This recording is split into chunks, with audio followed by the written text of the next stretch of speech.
Bismillahirrahmanirrahim. Assalamualaikum warahmatullahi wabarakatuh.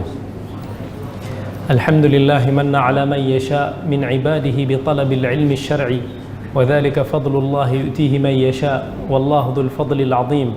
Wa sallallahu wa sallama ala al-qail man yuridillahu bihi khairan yufaqihu fid din wa ala alihi wa sahbihi alladhina ta'allamu al-ilma fi kibari sinnihim hirsan li talabihi wa nailan li fadlihi.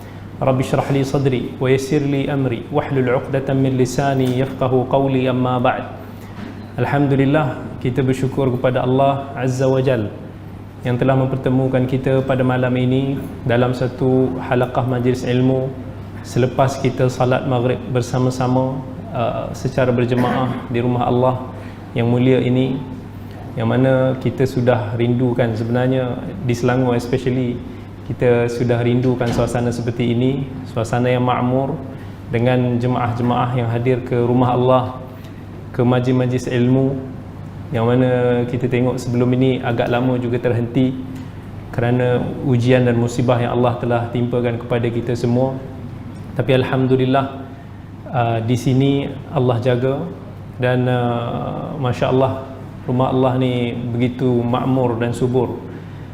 Dan pada malam ini insya-Allah saya akan berkongsi tentang sebuah hadis yang sangat penting kepada kita semua, kerana kita semua sebagai manusia yang sifatnya lemah, kita sebagai manusia yang mana sering melakukan dosa, dan tak ada sesiapa pun daripada kita akan terlepas daripada mana-mana dosa, baik kecil ataupun besar.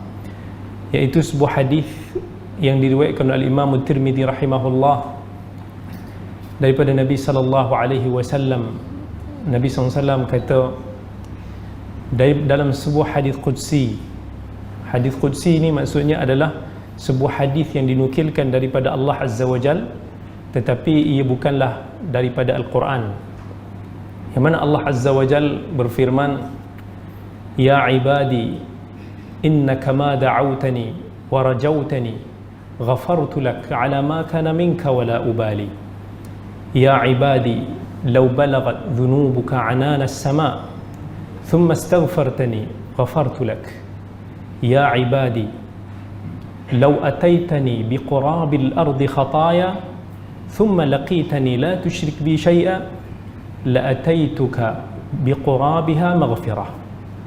Sebuah hadis sahih riwayat Tirmizi yang mana Nabi SAW ingin sampaikan kepada kita dalam sebuah hadis ini tentang sifat Allah yang maha pengampun lagi maha pengasih. Apa Allah kata? Ya ibadi. Allah panggil kita dengan ya ataupun yabna Adam. Dalam riwayat yabna Adam, wahai anak-anak Adam. Satu panggilan yang menggambarkan tentang kedudukan manusia yang sangat mulia di sisi Allah, yang mana ciptaan Allah yang bergelar manusia ini tidak sama dengan makhluk-makhluk yang lain. Allah telah lebihkan kita dengan akal, Allah telah kurniakan kita nafsu, Allah memberikan kepada kita kudrat untuk nak membuat pilihan, yang mana Allah Azza wa Jalla sebut dalam sebuah firman-Nya, "Walaqad karramna bani Adam wa hamalnahum fil barri wal bahri وَرَزَقْنَاهُمْ مِنَ الطَّيِّبَاتِ وَفَضَّلْنَاهُمْ عَلَى كَثِيرٍ مِّمَّنْ خَلَقْنَا تَفْضِيلًا." Allah kata, sesungguhnya kami telah muliakan anak-anak Adam itu, iaitu bangsa manusia. Allah kata yang mana Allah telah berikan mereka ni kenderaan di langit, di bumi, di darat ataupun di lautan. وَرَزَقْنَاهُمْ مِنَ الطَّيِّبَاتِ, yang mana Allah telah memberikan, mengurniakan kepada mereka rezeki-rezeki kurnia yang baik. وَفَضَّلْنَاهُمْ عَلَى كَثِيرٍ مِّمَّنْ خَلَقْنَا تَفْضِيلًا, dan Allah telah melebihkan mereka ini daripada segala ciptaan yang lain. Itu kelebihan anak Adam, dan Allah panggil kita dengan panggilan ini, yabna Adam, wahai anak Adam. Walaupun al-ibn dalam bahasa Arab itu merujuk kepada lelaki, tetapi bila disebut dalam konteks ayat yang umum sebegini, maka ianya merujuk kepada lelaki dan wanita, iaitu wahai anak-anak Adam, baik lelaki ataupun perempuan. Innaka ma da'awtani wa rajawtani selagi mana kamu berdoa kepada aku. Berdoa kepada aku maksudnya bila kita sentiasa berdoa, kita sentiasa memohon kepada Allah. Dan doa itu ada dua jenis. Satu yang dipanggil sebagai doa masalah, yang kedua adalah doa ibadah. Doa masalah adalah doa yang kita memohon hajat kita kepada Allah Azza wa Jalla. Kita minta Allah ampunkan kita, kita minta Allah kurniakan kita sekian. Kita minta apa sahaja hajat kita daripada Allah Azza wa Jalla. Maka itu doa masalah. Masalah adalah permintaan. Yang doa kedua adalah doa ibadah, doa yang berbentuk ibadah. Seperti contoh bila kita berdoa kepada Allah, itu juga dikenali sebagai zikir, dan itu juga dikenali sebagai ibadah. Even salat sendiri pun, apa maksud salat? Bila kita salat maghrib, kita salat sunat, kita salat itu dan ini. Salat itu asalnya dari segi bahasanya merujuk kepada doa, iaitu kita berdoa. Walaupun mungkin dalam salat kita ini kita tak perasan yang kita sedang berdoa kepada Allah, sebagaimana kalau kita mengangkat tangan berdoa kepada Allah. Tetapi kalau orang tanya kepada kita, kenapa kamu salat? Dan kalau kita dengan jawapan kita, dengan hati kita, memang kita tahu bahawa kita salat ni adalah untuk mengharapkan ganjaran daripada Allah dan menjauhi daripada balasan neraka Allah, maka itulah doa, itulah permintaan. Maksudnya bila kita berdoa dengan perbuatan kita, bukan hanya semata-mata kita berdoa pada Allah dengan ucapan kita, dengan lisan kita, tetapi kita memohon kepada Allah melalui salat kita, satu ibadah yang paling mulia di dalam agama kita. Dalam Al-Quran Allah Azza wa Jalla sebut, wa qala rabbukum ud'uni astajib lakum innal ladhina yastakbiruna an ibadati sayadkhuluna jahannam. Allah kata, berdoalah kepada aku wahai hamba-hambaku semua, nescaya aku akan makbulkan. Innal ladhina yastakbiruna an ibadati, mereka yang sombong, mereka yang angkuh daripada berdoa kepada aku.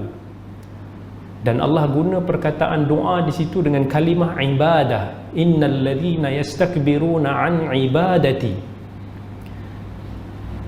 Maka itu juga menunjukkan bahawa doa ini juga adalah satu ibadah. Apatah lagi dalam sebuah hadis yang diriwayatkan oleh Imam Tirmizi, Imam Abu Dawud dan lain-lain, Nabi SAW sebut, ad-du'a huwa al-ibadah. Doa itu sesungguhnya adalah ibadah. Jadi bila kita berdoa kepada Allah ada dua jenis, satu melalui amalan ibadah kita, dan satu melalui doa yang kita khaskan dan kita spesifikkan kepada Allah Azza wa Jalla. Nabi SAW berkata, innaka ma da'autani wa rajautani, selagi mana kamu wahai anak Adam berdoa kepada aku dan mengharap kepada aku, wa rajautani, raja. Kalimah raja kat sini dia adalah taqid, ataupun kita kata menspesifikkan keadaan kita berdoa. Maksudnya tak cukup kalau kita sekadar berdoa dengan mulut semata-mata, tetapi kalau hati kita leka, hati kita tidak memahami apa yang kita ucapkan, hati kita tak merasakan seolah-olah kita meminta daripada Allah Azza wa Jalla, maka doa tersebut tidak termasuk di dalam apa yang disabdakan oleh Nabi SAW ni. Sebab mesti kena ada dalam diri kita unsur mengharap. Bila kita minta daripada Allah Azza wa Jalla, kita tak boleh jadikan doa ini hanya sebagai satu tradisi. Kebanyakan kita kadang-kadang bila berdoa, kita hanya ambil sambil lewa.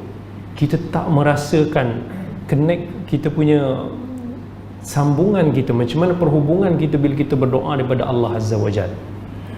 Bila kita nak mohon kerja, kita akan memohon bersungguh-sungguh. Kita akan cukupkan segala keperluan, borang, sijil dan sebagainya. Bila kita nak memohon bantuan daripada sesiapa pun, mungkin kita akan merayu, kita akan tulis surat, kita akan buat apa sahaja untuk nak meminta daripada dia. Tetapi bila kita memohon daripada Allah, ramai daripada kita masih lagi sambil lewa. Hati dia pun tak tahu apa sebenarnya yang dia nak minta daripada Allah. Tetapi bila dia nak berdoa, dia hanya akan minta imam doakan dia, dia akan minta fulan doakan dia. dan dia sendiri pun mungkin tidak memahami apa yang dia doa. Kerana itu sangat penting aspek raja. Sebab dalam agama ini sangat penting, bila kita ada unsur mengharapkan daripada Allah, maka disitulah kita akan ikhlas, dan disitulah terletaknya kesungguhan dalam kita melakukan sesuatu. Bukankah Nabi SAW bila menceritakan tentang ibadah puasa, Nabi kata man qama, ataupun dalam lafaz yang lain man sama ramadana imanan wahtisaban. Nabi sebut kalimah wahtisaban. Nabi tak hanya cakap siapa yang mendirikan qiyamul lail pada Ramadan, Nabi tak cakap siapa yang berpuasa pada Ramadan, tetapi Nabi sebut wahtisaban, iaitu dan mengharapkan ganjaran daripada Allah Azza wa Jal, mengharapkan penerimaan daripada Allah Azza wa Jal, barulah dia akan mendapatkan fadilat ghufira lahu ma taqaddama min dhanbi, barulah dia akan mendapatkan ganjaran, akan diampunkan semua dosa-dosanya yang telah lalu. Maka aspek kita mengharapkan sangat pahala daripada Allah itu sangat penting. Itulah maksud al-ikhlas. Sebab ramai orang bila dikata tentang ikhlas ni, dia kata kita tak boleh mengharap apa-apa daripada Allah. Tak. Sebenarnya ikhlas itu adalah bila kita mengharapkan apa yang Allah tawarkan kepada kita. Allah janjikan kepada kita pahala, Allah janjikan kepada kita syurga, Allah janjikan kepada kita balasan neraka bagi siapa yang kufur dan ingkar. Jadi bila kita melakukan perintah Allah kerana ingin mendapatkan apa yang ada di sisi Allah, menjauhi apa yang Allah telah janjikan daripada balasan-balasan yang ngeri, maka itulah maksud al-ikhlas. Dalam apa pun yang kita lakukan, kalau tak ada aspek ihtisaban, aspek raja, aspek mengharap daripada Allah Azza wa Jal, maka amalan tersebut akan cacat. Kerana itu Nabi SAW beritahu, innaka ma da'autani wa rajautani ghafartu laka ala ma kana minka wa la ubali.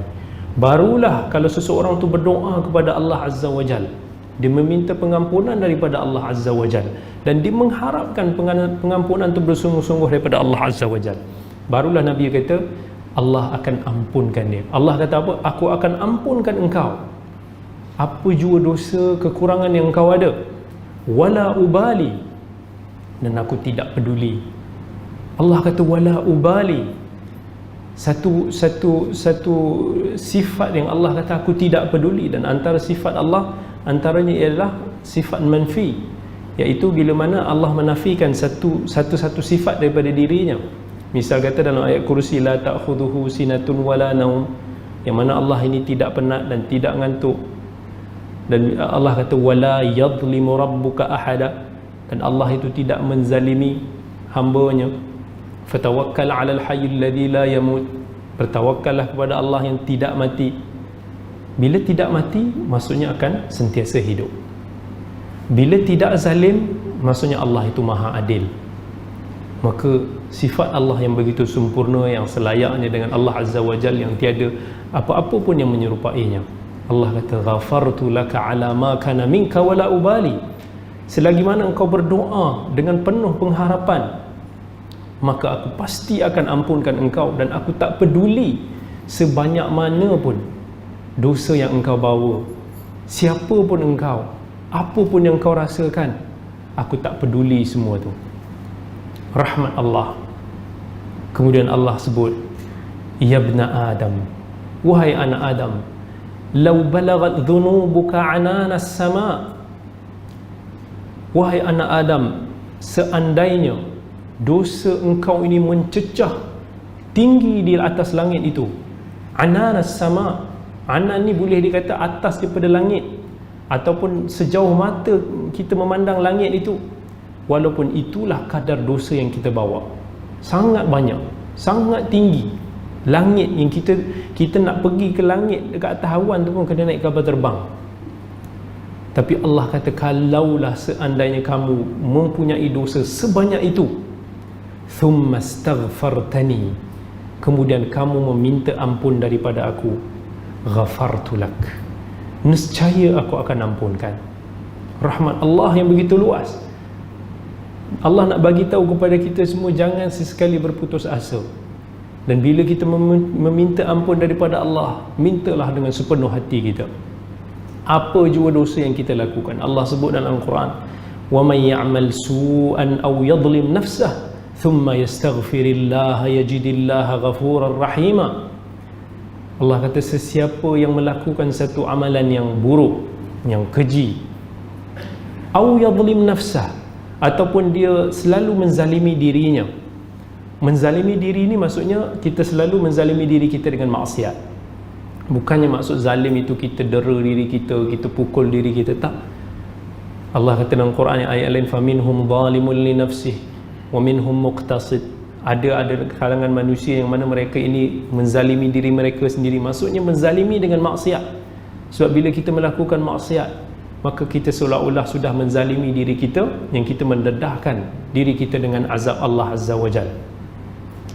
Wa man ya'mal su'an aw yadhlim nafsahu thumma yastaghfirillaha yajidillaha ghafurar rahima.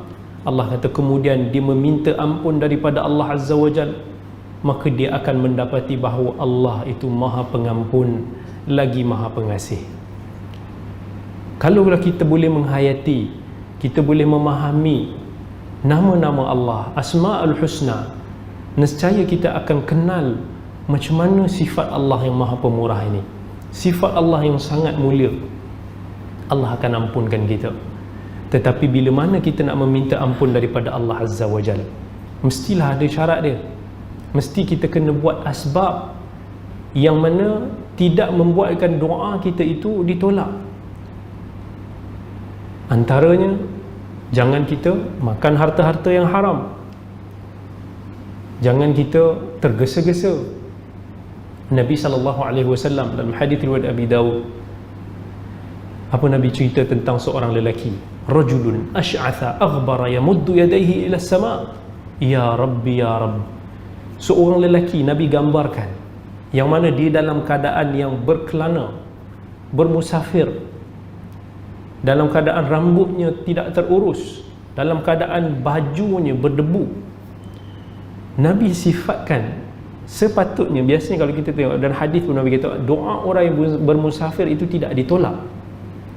Dalam keadaan dia bermusafir, dalam keadaan dia sangat-sangat mengharap, dalam keadaan yang desperate, dalam keadaan yang dalam diri dia yang cacar merbah tu, dia doa, ya rabbi ya rabb, rafa'a yadayhi ila sama, dia angkat tangannya ke langit. Yang mana Nabi sebut dalam hadis riwayat yang lain, innallaha hayyun idza rafa'a 'abdahu yadayhi ila sama ayyaruddahu sifran. Nabi berkata sesungguhnya Allah malu untuk nak kembalikan kepada orang yang berdoa mengangkat tangannya. Allah malu untuk nak kembalikan dalam keadaan kosong. Maksudnya Allah pasti akan bagi. Dalam keadaan itu Nabi SAW gambarkan orang ini, wa ya rabbi ya rabb, dalam keadaan dia bertawassul dengan Allah Azza wa Jal, ya rabb. Tetapi Nabi cerita dalam keadaan tu semua sepatutnya asbab untuk diterima doanya itu ada. Tetapi Nabi kata, wa mat'amuhu haram wa mashrabuhu haram wa malbasuhu haram wa ghudhiya bil haram fa anna yustajabu lah. Tetapi sumber makanannya haram, sumber minumannya haram, apa yang masuk ke dalam perutnya haram, pakaiannya datang daripada sumber yang haram, fa anna yustajabu lah. Macam mana doa dia nak dimakbulkan? Maka ini antara syarat-syarat yang kita buat. Kita kena jaga. Kalau kita nak doa kepada Allah Azza wa Jal, nak mohon ampun daripada Allah Azza wa Jal, jaga sumber pendapatan kita. Jangan orang macam sekarang ni, dia salahkan Allah. Bila dia kata aku dah doa pada Allah, Allah tak dengar doa aku minta pada Allah, Allah nampak macam tidak perkenankan doa aku. Benarkah Allah itu dengar? Adakah Allah itu wujud? Itu yang kadang-kadang kita dengar. Ramai orang bila yang imannya masih lagi lemah, akidahnya goyang, bila mana dia tidak memahami agama ini, dia tak sedar dia sendiri pun tidak menjaga Allah. Maksudnya dia tidak menjaga syariat Allah. Macam mana Allah nak jaga dia? Sedangkan Allah kata dalam hadis riwayat Tirmizi, Nabi beritahu, ihfazillah yahfazuk, jagalah Allah, nescaya Allah akan jaga kamu. Maksudnya kalau kita tak jaga Allah, tak laksanakan perintah-perintah Allah, tak jaga syariat Allah, agama Allah ini, macam mana Allah nak jaga kita? Maksudnya kalau kita tak peduli Allah, kenapa kita nak mengharap Allah pedulikan kita? Dalam keadaan tu kita tak peduli harta kita datang daripada sumber mana, sumber yang syubhah, sumber yang haram. Kita pun buat pinjaman dengan perbankan yang riba, kita buat apa semua dengan riba. Kemudian kita expect Allah akan terima doa kita. Fa anna yustajabulah. Nabi kata, macam mana doa dia nak dimakbulkan? Jadi kita jaga asbab-asbab yang boleh menyebabkan doa kita ini tertolak, barulah insya-Allah Allah akan makbulkan doa kita. Dan apabila kita mohon pengampunan daripada Allah, baik sama ada kita beristighfar ataupun kita bertaubat. Istighfar ini sama ada kita ucapkan astaghfirullah ataupun apa-apa lafaz yang warid di dalam Al-Quran ataupun sunnah. Dalam Quran ada astaghfiruka, ataupun dalam sunnah Nabi SAW pun dalam hadis Aisyah, antara yang Nabi banyak zikir ataupun lafaz istighfar yang banyak Nabi ucapkan di akhir hayatnya, astaghfiruka wa atubu ilaik. Istighfar maksudnya adalah daripada kalimah ghafara. Dalam bahasa Arab merujuk kepada maksud tutup. Maksudnya kita minta kepada Allah Azza wa Jalla supaya tutup dosa kita. Nabi beritahu dalam hadis riwayat Bukhari dan Muslim, salah satu riwayat kata Nabi tidak kurang daripada 70 kali beristighfar setiap hari.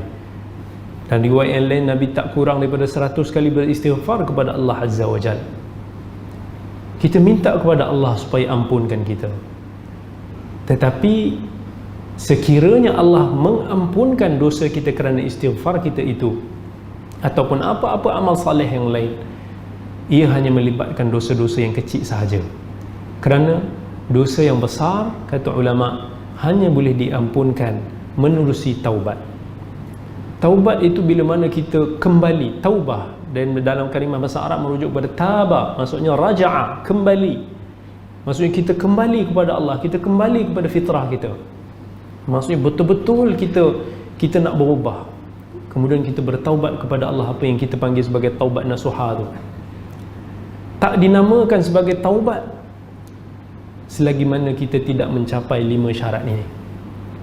Yang pertama sekali, bila kita bertaubat, benar-benar kita ikhlas kepada Allah Azza wa Jalla. Maksudnya bila kita bertaubat, bukannya kita bertaubat tu kerana kita takutkan kepada sesiapa, bukan kerana kita takut mak ayah kita, bukan kerana kita takut kepada pemerintah, bukan kerana kita takut kepada hukuman, tetapi memang kita betul-betul sebab kita takut kepada balasan neraka Allah Azza wa Jalla. Kita betul-betul, dan ikhlas adalah asas kunci kepada segala amal ibadah. Ini benda yang paling susah kita nak buat, sesiapa pun. Sebab di dunia ini manusia boleh melihat kita ni indah, kita ni baik, kita ni bagus, buat itu dan ini. Tetapi hakikatnya apa yang ada dalam hati ni hanya Allah yang tahu. Dan benda itu semua akan terbongkar bila mana kita sudah dibangkitkan daripada kubur nanti. Allah kata, yauma tublas sarair, di hari yang mana manusia ni semua akan disingkapkan segala rahsia-rahsianya. Afala ya'lamu idza bu'thira ma fil qubur. Maksudnya bila mana kita ni sudah dibangkitkan daripada kubur, wa hussila ma fis sudur, apa yang ada dalam hati kita ni semua akan disingkapkan. Itu sangat penting sekali dalam mana-mana kita buat. Kerana tanpa ada keikhlasan itu, ada kebarangkalian kita akan terjebak di dalam syirik ataupun syirik kecil. Itu syarat yang pertama. Syarat yang kedua adalah kita, maksudnya berhenti, kita tidak melakukan lagi dosa tu. Ataupun kalau kita ada melakukan sesuatu kezaliman yang melibatkan kita dengan orang lain, kita kembalikan semula haknya. Sebab bila kita buat dosa, sama ada kita buat dosa itu antara kita dengan Allah, ataupun kita buat dosa itu antara kita dengan manusia ataupun makhluk Allah. Yang mana yang lebih susah? Yang lebih susah adalah yang kedua. Kerana bila mana kita buat dosa kita dengan Allah, Sesungguhnya Allah itu Ghafurur Rahimah. Allah itu Maha Pengampun lagi Maha Pengasih. Dan Allah telah menjanjikan kita untuk mengampunkan dosa kita. Sedangkan bila mana kita berdosa dengan manusia, manusia ini sifatnya opposite semua tu. Manusia ini bukan Maha Pengampun, manusia ini bukan Maha Pemurah, manusia ini ada sifat dendam, manusia ini ada sifat penghukum. Sebab tu bila kita tersalah dengan orang, ini yang paling kita takut sekali. Sebab mungkin orang tu tak maafkan kita, mungkin orang tu kita tak jumpa lagi. Jadi kita nak jaga hubungan kita dengan manusia ni benda yang paling susah sekali. Dan kalau kita ada terambil hak orang tu, maka kita kena kembalikan hak dia. Sama ada kalau kita berhutang dengan seseorang itu, kita kena kembalikan hutang dia, bayar balik hutang dia. Kalau kita ada terambil, maka kita kena cuba untuk nak kembalikan. Kalau kita ada termengumpat seseorang itu, maka kita perlu selesaikan. Mungkin akan ada yang tanya, Ustaz, okeylah Ustaz, sekarang ni saya faham, tapi dulu-dulu saya dah ada terambil duit orang, saya dah ada terngumpat orang, terkutuk orang, dan sekarang saya dah tak jumpa orang tu. Apa yang saya nak buat? Allah kata, la yukallifullahu nafsan illa wus'aha. Allah tidak akan membebankan seseorang itu melainkan apa yang dikerjakan. Fattaqullaha mastata'tum. Bertakwalah kepada Allah semampu kalian. Kalaulah kita mampu untuk nak kembalikan hak itu kepada orang tu, kita cari, maka itu lebih afdal. Tetapi sekiranya kita tak jumpa dia, orang tu dah mati misalnya, tetapi dia mempunyai waris, maka kita kembalikan hak itu kepada warisnya. Tetapi seandainya kita tak tahu siapa warisnya, tak tahu di mana dia, maka ketika itulah para ulama bagi tahu, jika itu melibatkan harta, maka kembalikanlah kepada Baitul Mal ataupun sedekahkan dia fi sabilillah.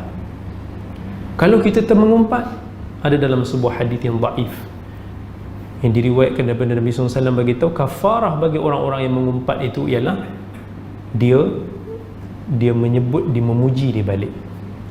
Maksudnya seandainya kalau di majlis ini, di masjid ini, saya pernah terumpat sesiapa di luar sana yang tak sepatutnya saya umpat dia, dan tak sepatutnya saya keji dia, maka kafarah dia iaitu saya kena puji dia balik, saya kena sebut balik kebaikan-kebaikan dia. Tapi mungkin akan ada yang kata, Ustaz, kalaulah saya terngumpat seseorang tu, perlu tak saya pergi cakap dekat orang tu, dulu aku dah mengumpat engkau? Jadi kat situ kita pertimbangkan, satu daripada sudut maslahah ataupun mafsadah. Kalaulah kita bagi tahu pada orang tu hanya akan menimbulkan permusuhan, maka ketika itu kita tak payah bagi tahu. Ataupun kalau kita tahu orang tu tahu yang kita dulu pernah keji dia pernah terasa hati dengan kita, maka yang lebih aula untuk nak kita datang kepada dia, kita minta maaf balik, barulah itu lebih baik. Sebab tu saya kata, bila kita buat dosa dengan orang ni, satu benda yang sangat berat. Tetapi bila kita betul-betul nak bertaubat, kita kena usaha. Kalau kita ada melakukan kezaliman kepada seseorang itu, maka kita kena kembalikan kezaliman. Kalau ada kita buat dosa itu dengan Allah, kita kena berhenti. Yang ketiga, syarat daripada taubat, iaitu kita sangat menyesal. Menyesal dengan apa yang kita lakukan. Penyesalan itu datang daripada hati. Maksudnya bukan hanya berpuru-puru di hadapan orang dia menangis dengan dosa yang dilakukan, tetapi hati dia betul-betul dia yang tahu sama ada dia menyesal ataupun tidak. Di depan orang, orang boleh tengok dia menangis teresak-esak, tetapi hakikatnya Allah yang tahu dalam hati ni dia menyesal tak dia buat dosa tu, ke dia bangga dia buat dosa tu, ke dia suka buat dosa tu, ataupun dia rasa memang nak buat balik. Penyesalan tu mesti kena ada. Dan syarat yang keempat, dia berazam untuk tidak melakukannya lagi.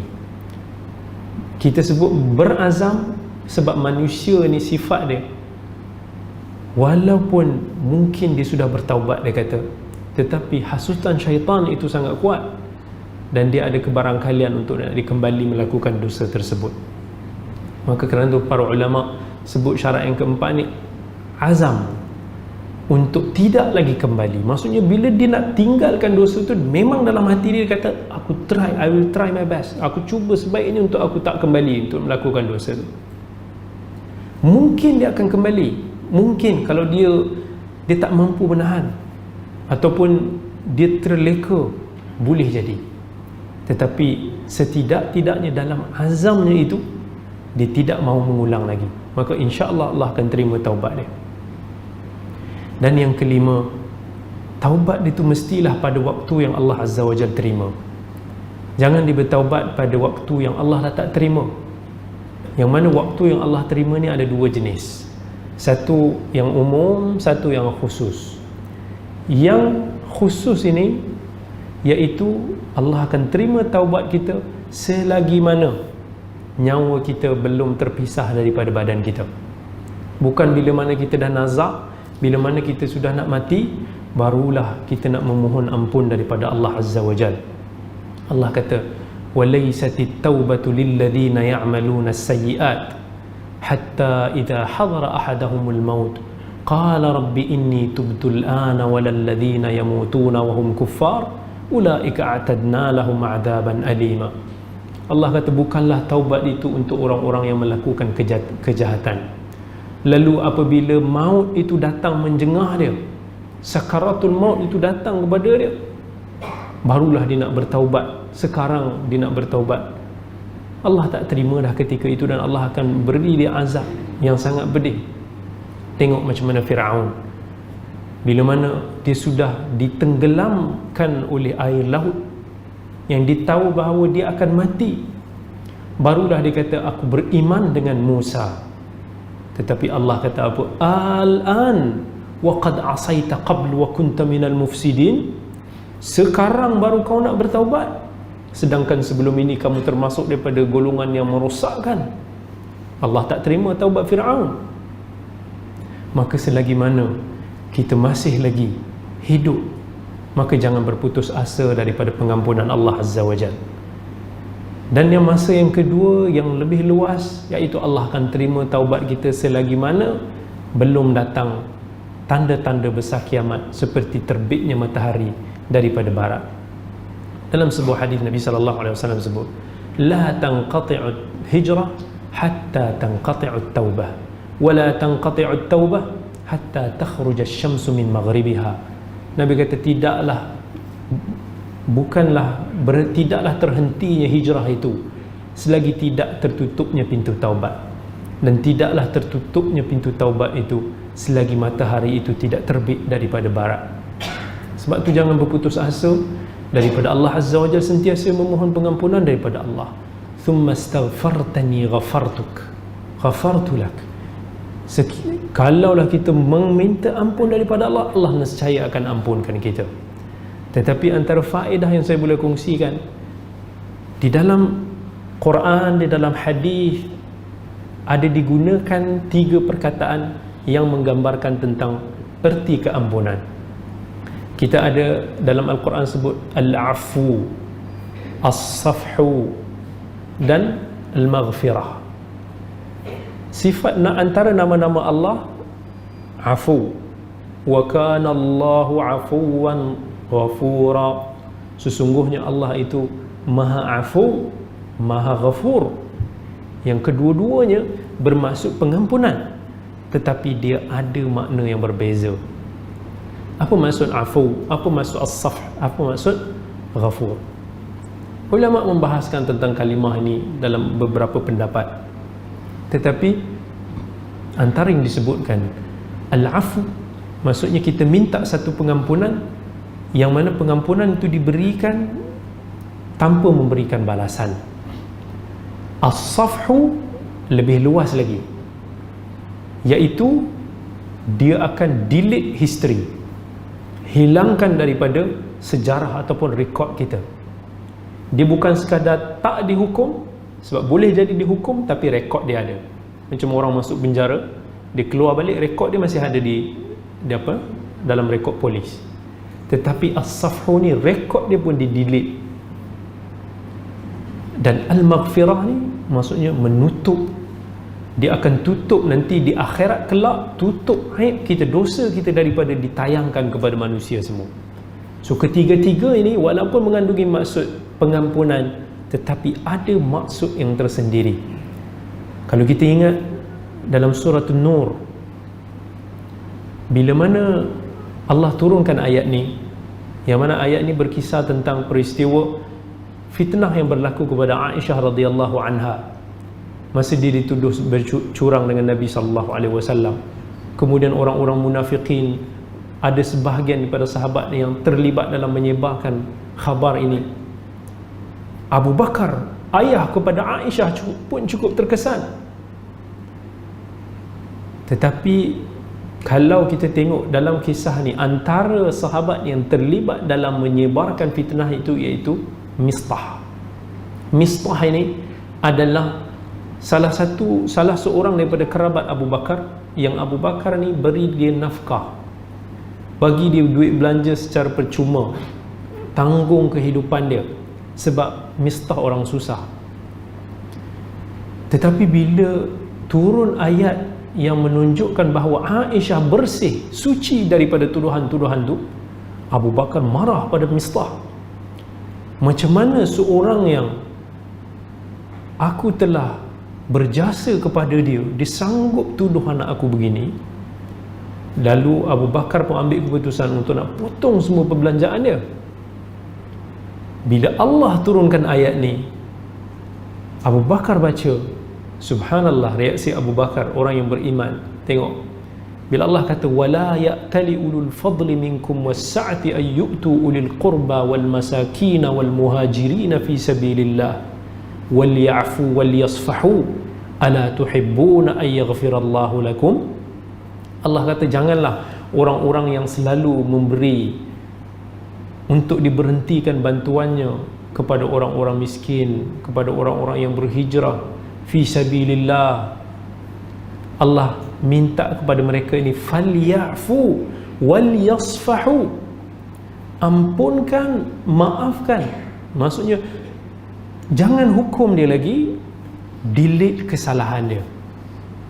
Nak delete kesalahan orang, satu yang susah kita lakukan. Kalau kita renungkan pada diri kita, kita tahu ada orang buat salah pada diri kita, kita mungkin boleh ampunkan dia. Datang hari raya minta maaf, kita maafkan. Tetapi dalam hati kita tu masih ada bengkak tu. Kan esoknya kita pergi cerita lagi orang, dia ni yang datang rumah aku ni, dia poyo-poyo je. Kita masih sebut lagi kesalahan dulu dia buat aku macam ni. Nak lupakan kesalahan orang tu impossible, selagi mana dia ada dalam hati kita. Tetapi apa yang kita boleh buat adalah kita tidak ambil rasa, kita tak terasa lah dengan apa yang dilakukan. Kita ingat, okey, dulu dia pernah buat aku macam ni, tapi kita dah tak jadikan benda tu sebagai benda yang boleh membuatkan kita sedih, marah, nak hukum dan sebagainya. Allah minta daripada Abu Bakar untuk nak buat macam tu. Jangan hukum dia lagi, dan dan lupakan keampunan itu. Kemudian Allah tanya dalam Al-Quran, ala tuhibbuna ay yaghfirallahu lakum, tidakkah kamu mahu ataupun kamu suka Allah juga ampunkan kamu? Allah ni subhanallah, kalau kita tengok dalam Quran, dalam hadis, ulama pun bagi tahu al-jazaa'u min jinsil amal. Allah bila bagi ganjaran kepada kita ni, ganjaran itu sama dengan bentuk apa yang kita lakukan. Dalam hadis bagi tahu, siapa yang membantu saudaranya, Allah akan bantu dia dekat akhirat nanti. Dalam hadis bagi tahu, siapa yang membantu hilangkan kesukaran saudaranya di dunia, Allah akan hilangkan kesukarannya di akhirat. Dalam hadis bagi tahu, man satara mu'minan, siapa yang menutup aib saudaranya di dunia ini, Allah akan tutup aibnya di akhirat. Itu apa yang Allah buat. Dan Allah kata, kalaulah kamu boleh ampunkan, maafkan orang di dunia ini, Allah akan ampunkan. Ala tuhibbuna ay yaghfirallahu lakum. Bila Abu Bakar radhiyallahu an baca ayat ini, dia merasakan seolah-olah Allah Azza wa Jalla sedang tanya kepada diri dia. Bila dia baca ayat ala tuhibbuna ay yaghfirallahu lakum, dia terus terjawab bala, bahkan sesungguhnya aku nak Allah ampunkan aku. Maka kerana itu aku akan delete apa yang Mistah ni pernah buat kepada aku, dan aku akan sambung balik nafkah perbelanjaan kepada diri dia. macam seolah benda-benda itu tak pernah berlaku. Itu jiwa orang yang beriman bila mendengar tentang firman Allah. Maka itu maksud dia. Satu, bila kita minta kepada pengampunan daripada Allah, kita minta supaya Allah tak hukum kita, kita minta supaya Allah padam ia, kita minta supaya Allah tutup aib kita di akhirat nanti, jangan ditayangkan di hadapan bilion manusia nanti. Malu kita. Kalau di dunia ni pun kita cukup malu kalau orang tahu apa yang kita buat. Kita ni sebenarnya, kalau orang suka kat kita ni, orang puji kita ni, sebenarnya hakikatnya Allah cuma tutup aib kita. Kalaulah apa yang dosa yang kita lakukan ni ada bau busuk, tak ada siapa yang nak dekat dengan kita. Kalaulah orang tahu apa dosa yang kita ada, kita akan sangat malu dan tak ada orang pun nak baik dengan kita. Tetapi hakikatnya Allah masih lagi tutup banyak aib-aib kita. Sebab tu bila kita terbuat sebarang dosa, jangan kita pergi sebarkan dia. Jangan kita pergi kecoh, kita pergi khabar kat orang, kita berbangga dengan orang kita ada buat dosa sekian. Nabi sebut kullu ummati mu'afan illa al-muhajirin mujahirin. Setiap daripada umat aku ini berhak untuk diampunkannya, melainkan orang-orang yang dia pergi sebarkan, dia pergi bagi tahu orang. Kemudian Nabi SAW sebut lagi dalam hadis tadi, ya ibna Adam law ataitani biqurabil ardi khataya, wahai anak Adam, sekiranya engkau datang kepada aku di akhirat nanti dengan membawa dosa yang sebesar, seluas bumi ini, besar tu maksudnya sangat-sangat besar dosa kita, thumma laqitani la tusyrik bi syai'a, tetapi kemudian yang kamu menemui aku dalam keadaan kamu tidak mensyirikkan aku apa pun, apa Allah kata, la ataituka, aku akan datang kepada kamu liqurabiha al-maghfirah, biqurabiha al-maghfirah, aku akan datang kepadamu dan membawa seluas itu juga seluas bumi itu juga pengampunan. Maksudnya selagi kita mati dalam keadaan beriman kepada Allah Azza wa Jal, maka harapan untuk Allah ampunkan kita itu sangat luas. Allah kata, qul ya ibadiyalladzina asrafu ala anfusihim la taqnatu min rahmatillah innallaha yaghfiru dhunuba jami'a. Katakanlah kepada hamba-hamba aku yang telah menzalimi, telah cross the border, yang telah terlajak, la taqnatu min rahmatillah, janganlah kalian berputus asa daripada rahmat Allah. Innallaha yaghfiru dhunuba jami'a, Allah itu maha mengampunkan dosa-dosa semuanya. Tetapi kita ingat, satu dosa antara dosa kita dengan Allah Azza wa Jalla yang Allah tak akan ampunkan, iaitu syirik. Innallaha la yaghfiru an yushraka bihi wa yaghfiru ma duna dhalika liman yasha.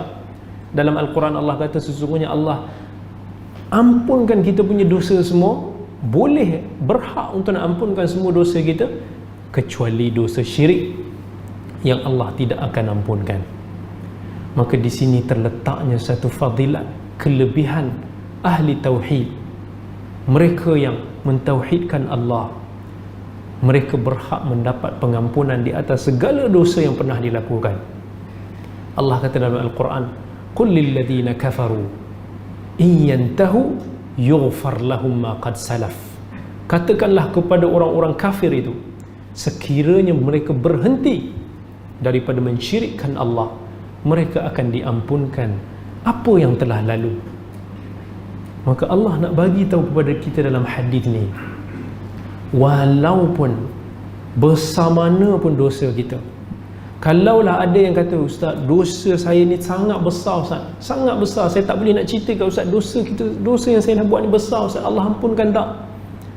Katakanlah Allahu Akbar, sesungguhnya Allah itu maha besar, Allah itu lagi besar. Jangan comparekan dosa yang kita lakukan dengan rahmat dan pengampunan daripada Allah Azza wa Jal. Kenapa bila Allah kata Ghafurur Rahim dalam Al-Quran, Allah ini maha ghafur, maha pengampun lagi maha pengasih. kita tengok sebenarnya Allah ciptakan pelbagai asbab untuk dosa kita semua diampunkan.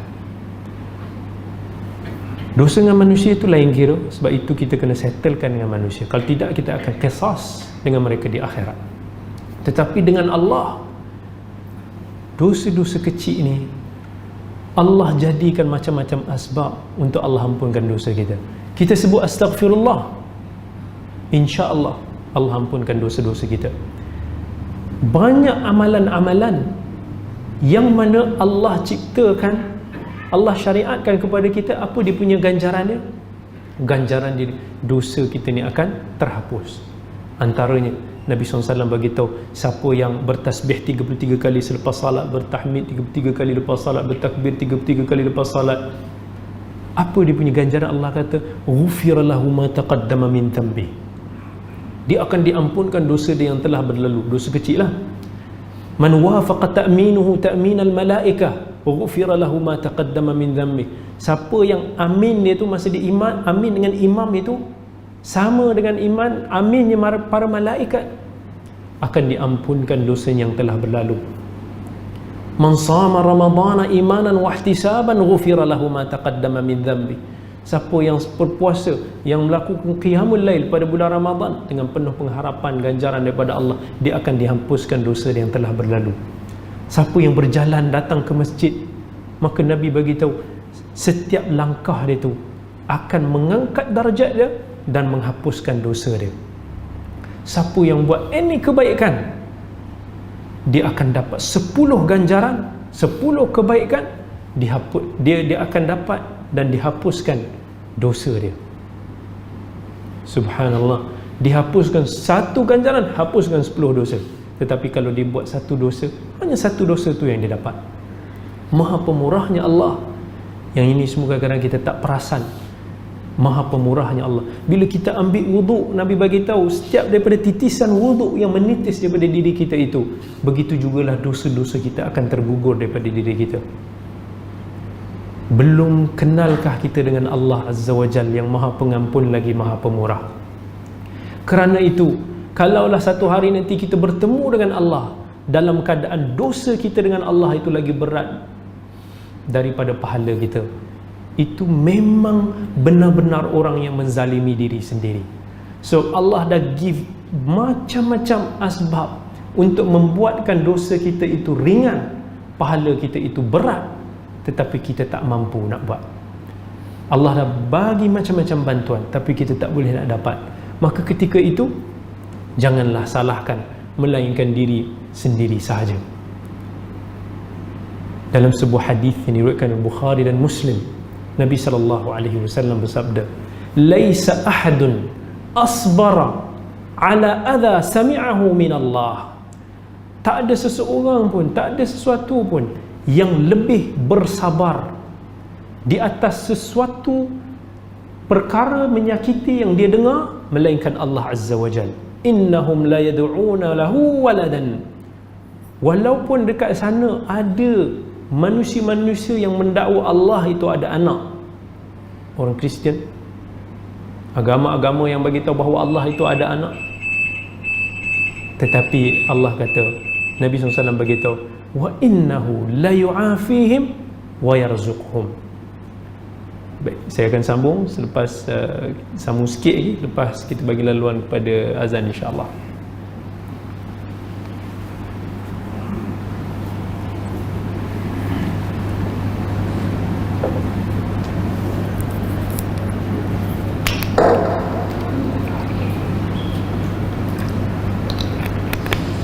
Allahu Akbar, Allahu Akbar,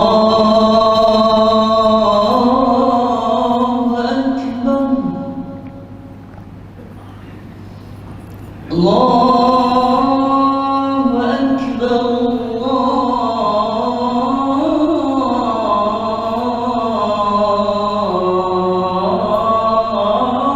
Akbar. Berdoalah kepada aku. Asyhadu an la ilaha illallah.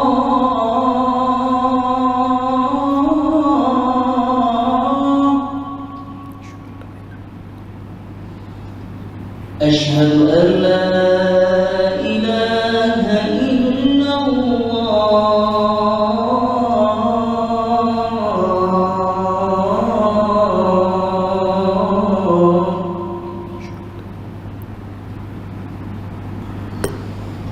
أشهد أن محمدا رسول الله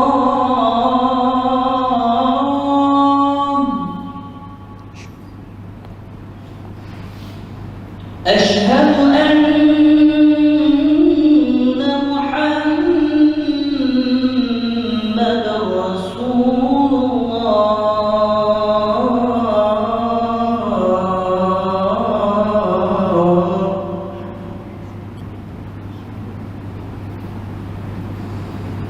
حي على الصلاة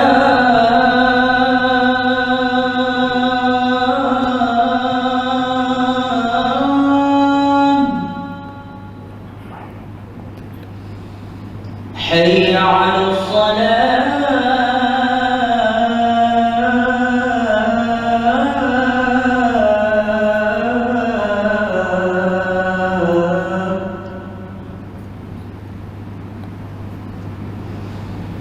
حي على الفلاح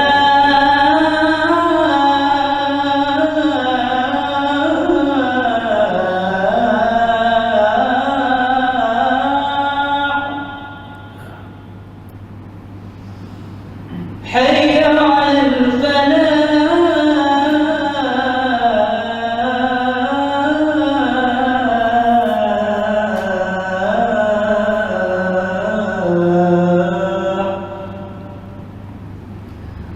الله أكبر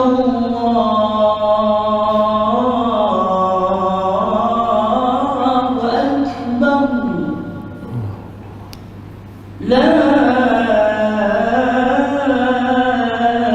إله إلا الله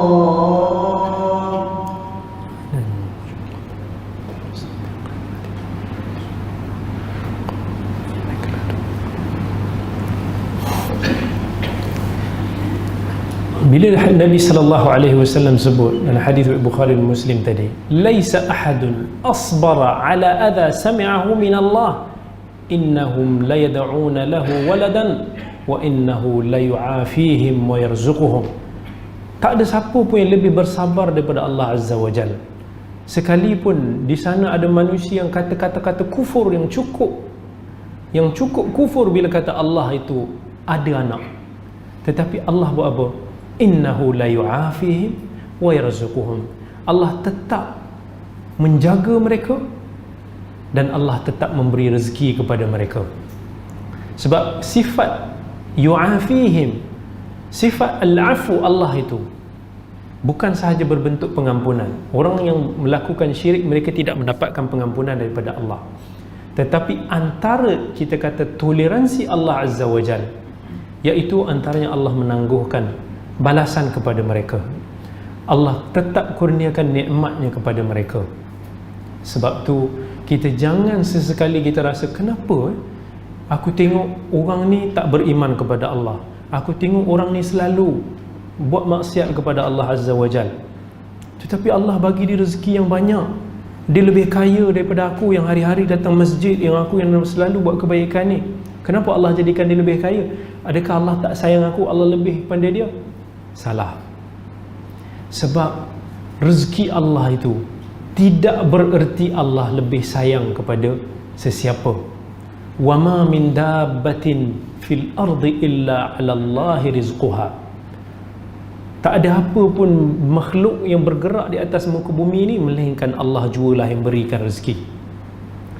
Kerana itu dalam doa Nabi Ibrahim alaihi salam, Rabbi ja'al hadha baladan aminan warzuq ahlahu minath thamarati man amana minhum billahi wal yawmil akhir qala wa man kafara fa umatti'uhu qalilan thumma attarruhu. Yang mana Allah bagi tahu walaupun Nabi Ibrahim, ya Allah jadikanlah tempat ini, negeri ini sebagai negeri yang aman, berilah kepada penduduknya rezeki. Apa Allah kata? Qala wa man kafar fa umatti'uhu qalila. Termasuk juga aku tetap juga akan bagi rezeki, bukan hanya kepada orang beriman, tetapi orang yang kufur juga termasuk. Kami akan bagi mereka kesenangan yang sedikit sebelum mereka ini nanti akan diheret ke dalam api neraka. Maka kalau kita tengok, nilai yang diiktiraf di sisi Allah ni bukan harta benda. Kita tengok di sisi mata kita, orang ni kaya, seronoknya, bagusnya, dia ni mesti bagus, dia ni mesti Allah sayang. Tetapi hakikatnya harta ini langsung tak bernilai di sisi Allah. Kerana itu Nabi SAW sebut, "Lau kanatid dunya ta'dilu 'inda Allah janaha ba'udah, ma saqa kafiran minha syarbata ma." Nabi bagi tahu, seandainya bumi ini, dunia ini, apa-apa nikmat yang kita tengok kat dunia ni, emas ke, istana ke, duit ke, whatever, seandainya ianya memang bernilai di sisi Allah, walaupun seberat sayap nyamuk, ada nilainya di sisi Allah, nescaya orang kafir itu tak akan mampu, Allah tidak akan beri mereka minum walau seteguk air. Kalau betul-betul ianya ada nilai. Tetapi kerana ianya tiada nilai di sisi Allah, maka bagi Allah itu, Allah adalah Rabbul Alamin. Allah beri rezeki sana, Allah beri rezeki sini, tetapi itu bukan tanda sama ada Allah sayang dia, Allah lebihkan dia ataupun tidak. Itu antara sifat Al-Afu. Kerana itu Allah dalam bab ini disifatkan dengan 4 nama. Antara nama-nama Asma'ul Husna, Al-Afu, Al-Ghaffar, At-Tawwab, Al-Ghafur. Yang mana ini adalah 4 nama yang merangkumi erti pengampunan daripada Allah. Kita boleh bayangkan, sekiranya sifat pengampunan sahaja sudah meliputi 4 nama-nama Allah yang mulia, betapa besarnya pengampunan Allah, betapa besarnya rahmat yang Allah telah sediakan untuk kita semua di dunia nanti, di dunia ini, apatah lagi dekat akhirat. Allah gembira kalau kita datang bertaubat.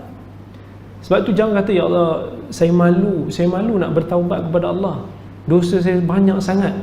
Allah gembira. Dalam hadis riwayat Muslim, lillahi asyaddu farahan, Allah ini sangat-sangat gembira bitaubati abdihi hina yatubu ilaih, dengan taubatnya seorang hambanya. Nabi gambarkan satu perumpamaan dalam hadis sahih Muslim.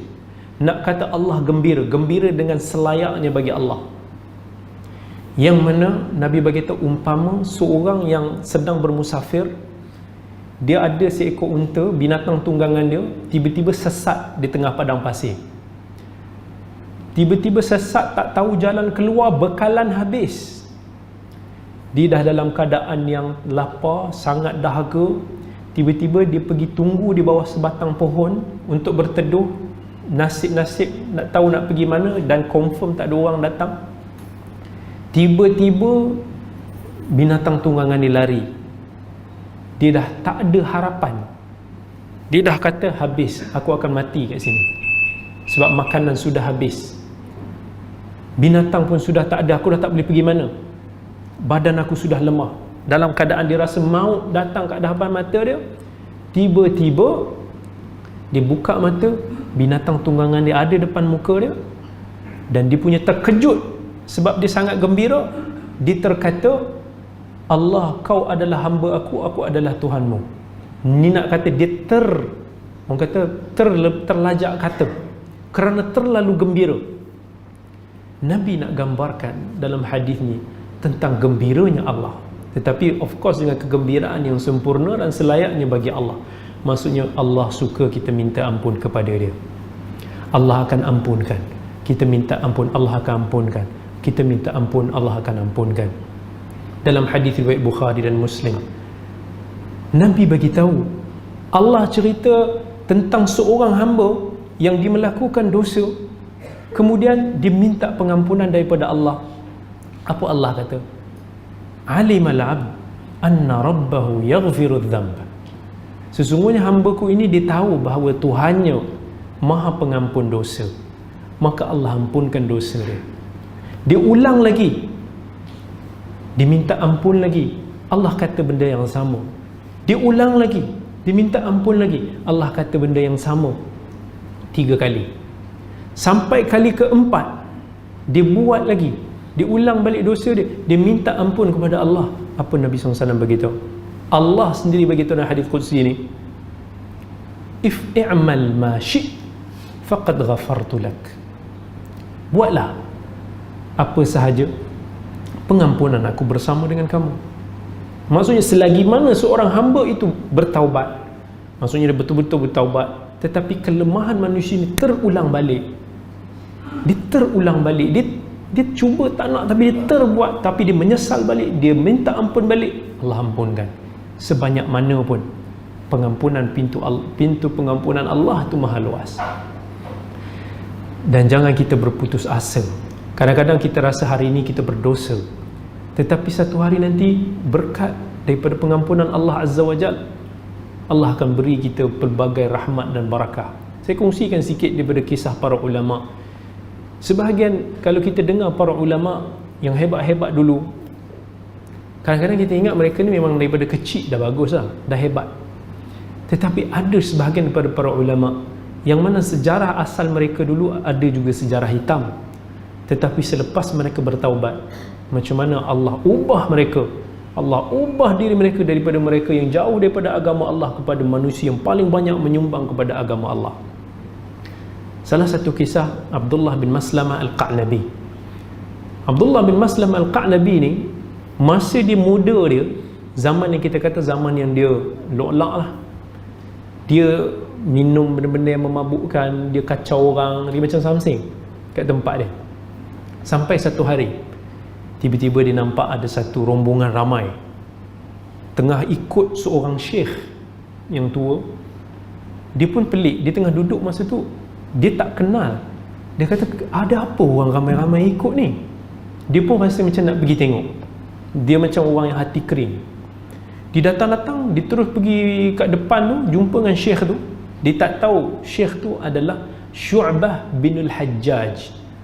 Syu'bah bin Al-Hajjaj ni seorang ulama yang besar, yang hebat zaman tu, zaman Imam Malik. Dia meninggal tahun 160 Hijrah di Iraq. Syu'bah bin Al-Hajjaj populariti dia lebih popular daripada khalifah.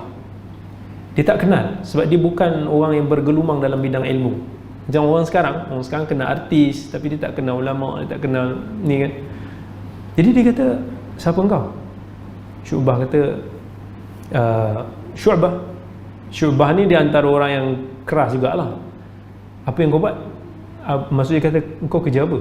Maksudnya apa benda yang buat kau ni macam popular sungguh ni, ramai orang ikut? Dia kata tak ada apa, muhaddis. Maksud dia kata aku sampaikan hadis Nabi. Dia pun kata, apa benda hadis Nabi tu? Dia tak pernah dengar, dia tak pernah belajar. Apa benda hadis Nabi? Mai dengar sikit. Syu'bah bila dia tengok, sebab dia tahu Abdullah bin Maslamah Qa'nabi ni macam orang yang tak ada malu, tak ada adab, dia tak mau sampaikan, dia buat tak tahu. Sampai Abdullah bin Maslamah Qa'nabi ni dia keluarkan pisau dia, acu dekat Syu'bah. Kau cerita sikit apa benda hadis tu? Aku dah tanya. Dia punya gangster. Syu'bah pun sampaikan satu hadis, disebut sanad dia sampai kepada Nabi. Dia sampaikan satu hadis. Nabi SAW bagi tahu, idza lam tastahi fasna' ma syi't. Kalaulah kamu tak ada malu, buatlah apa yang kamu suka. Itu hadis Nabi, tetapi dia sampaikan hadis itu dengan konteks Al-Qa'nabi. Tiba-tiba hadis tu Qa'nabi ni rasa macam sentak dia punya hati dia. Dia rasa macam dia rasa macam aku ke orang yang tak malu tu. Seolah macam Nabi beritahu, kalau tak malu buatlah apa-apa. Bukan suruh buat, tapi maksudnya itu sarkastik. Sampaikan Qa'nabi ni tiba-tiba dia senyap, dia patah balik, tiba-tiba dia rasa insaf. Dia kata kat mak dia, kalau kawan-kawan dia datang bagi tahu dia tak ada, dia minta buang semua dia punya air-air yang memabukkan tu semua. Dia kata dia nak berubah, dia insaf, dia sebab first kali step dia kena jauh daripada kawan-kawan dia lah. kawan-kawan lah yang selalu merosakkan kita. Kalau circle kita kawan-kawan yang baik, insya-Allah kita jadi baik. Kalau circle kita kawan-kawan yang tak baik, kita pun juga akan terpengaruh. Jadi dia pun tanya kepada orang, aku nak berubah, aku nak belajar agama, daripada mana aku boleh belajar? Jadi dia orang kata, dekat Madinah tu ada seorang ahli hadis, seorang ulama yang cukup terbilang lah, yang paling terkenal pada zaman tu, Imam Malik bin Anas, yang meninggal tahun 179 Hijrah. Dia pun tak apa ragu-ragu, tak tahu siapa Imam Malik, tapi orang duk kata Imam Malik ni hebat, dia pergi bertahun-tahun tak balik, sampailah wafatnya Imam Malik. Syu'bah meninggal tahun 160, Imam Malik 19 tahun lepas tu.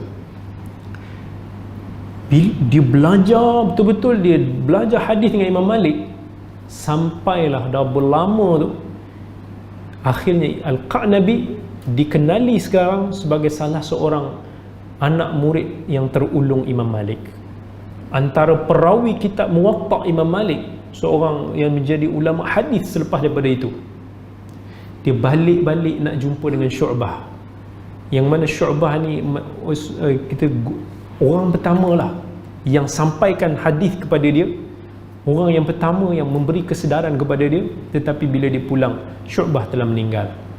Maka itulah satu-satunya hadis yang Al-Qa'nabi riwayatkan daripada Syu'bah. Banyak lagi kalau kita kongsikan, nak kongsikan macam mana cerita. Kalau kita kongsi tentang Fudail bin Iyad sezaman dengan Abdullah bin Mubarak. Fudail bin Iyad orang saleh yang terkenal pada zaman tu. Macam mana asalnya dia dulu diceritakan dia adalah seorang perompak. Dia ada pernah hendak melakukan perkara yang tak elok pada seorang wanita, tetapi bila mana terdengar wanita itu sedang membacakan ayat alam ya'ni lil ladzina amanu an takhsha'a qulubuhum li dzikrillahi wa ma nazala minal haqq. Tidak, maksudnya masihkah mereka itu menangguh-nangguhkan lagi setelah mereka mendengar ayat-ayat Allah, peringatan daripada Allah dan apa kebenaran yang Allah turunkan, masihkah lagi kita nak menangguhkan? Tak nak berubah-ubah lagi, tak nak ambil iktibar lagi. Dia insaf. Selepas daripada tu dia belajar, dia menjadi sambungan seorang tokoh yang sangat terkenal pada zaman dia. Itu kita nak bagi tahu pengampunan daripada Allah, taubat daripada Allah ini jangan kita ambil mudah.